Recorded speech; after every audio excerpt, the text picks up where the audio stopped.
या वैसे दुनियावी तौर पर वो सब ਅਤੇ सब मेरे गुरु की रहमत सदका, मेरे गुरु की बख्शिश सदका, छेवें पातशाह धन धन गुरु हरगोबिंद साहिब जी की पिता जी की सदका। मैं बचपन च मैं उस दिन भी जिक्र किया सी, जदों भी दरबार साहब आते सी तो हमेशा मैं श्री अकाल तख्त साहब के उत्ते छेवें पातशाह के चरनां च अरदास करता सी। ते मैं ये समझदा जो कुछ भी साढ़े वर्गे आम घरां दे बच्चे जे अगर मैनू अज मैं पंजाब च मंत्री हाँ, सिर्फ अते सिर्फ मेरे गुरु साहब की रहमत है।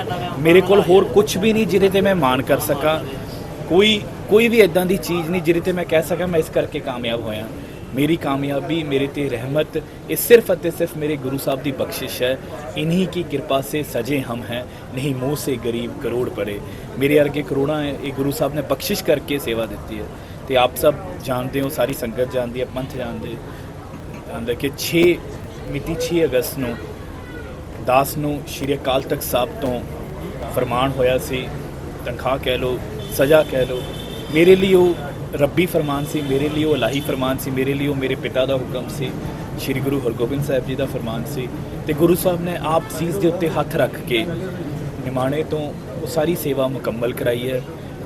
मैं हर संभव कोशिश की कि उस फरमान को मैं इन बिन पूरा कर सकां, तो गुरु साहब ने अपार बख्शिश करके सारी सेवा मुकम्मल कराई है।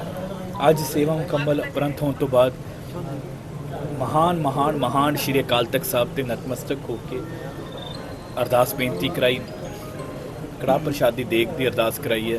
तो नाल फिर गुरु साहब के चरणों च दोवें हथ जोड़ के खिमा मंगी है, तो गुरु साहब के चरणों च अरदास की है कि गुरु साहब सिर ते हथ रखो, पंथ कौम देश पंजाब मानवता की सेवा करन दा बल बख्शो।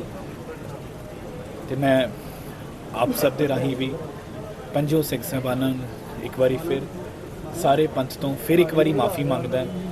गुरु साहब बख्शन हार ने, बख्शिंद ने, गुरु साहब का तख्त बख्शिंद है, गुरु साहब का पंथ बख्शिंद है। आप सब मेरे तो जो भी भुलना हुई उस लिए मैंने बख्शूंगे। तो ये भी आप सब के चरणों च भी अरदास है कि ऐसी अरदास करो गुरु साहब कि गुरु साहब समत बख्शन ताकि देश कौम पंजाब की सेवा कर सके। वाहि खालसा वाहि फतेह। मैं साहब तुसीं गुरु घरां दे विच गए हो, तुसीं वो बाज़ार देखे ने, तुहानूं लगता है कि थोड़ी बहुतियां कमियां सीगियां गलियां नालियां? मैं थोड़ी देर च अपना जो रिटन इत्थे दित्ता उहदे च दस दिंदा। गुरु साहब दे वल्लों बख्शे जो ताकतां उन्हीं बख्शियां, जो अहुदे उन्हीं बख्शे, उहदे विचों 20 लाख रुपये मैं अपने इख्तियारी फंड चों उन्हां रस्तियां दी जो उहदे विच होर कर सके। तो मैं निजी तौर पर अपने दसवंध कढ़ दो 1 महीने की तनख्वाह, तो इस तो इलावा मैं होर भी बतौर मंत्री भी तो बतौर सेवादार भी जो मेरे तो संभव होया, चाहे मैनू आप आके इत्थे झाड़ू लाना पवे, मैं बतौर मंत्री भी तो बतौर सेवादार हर वेले हाज़र हैं।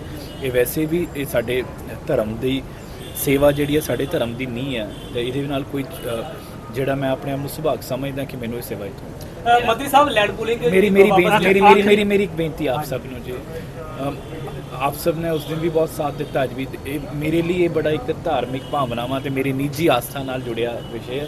अपने कोल होर बहुत सारे मौके हुंदे जे तुसीं राजनीतिक सवाल कर सकदे। मेरी बेनती है कि अज ते आप सब दा ते सारी संगत दा बहुत कोई मैनेजमेंट ते कार्रवाई करोगे? वाहिगुरू जी खालसा, मैनेजमेंट ते कार्रवाई करोगे? वाहिगुरू।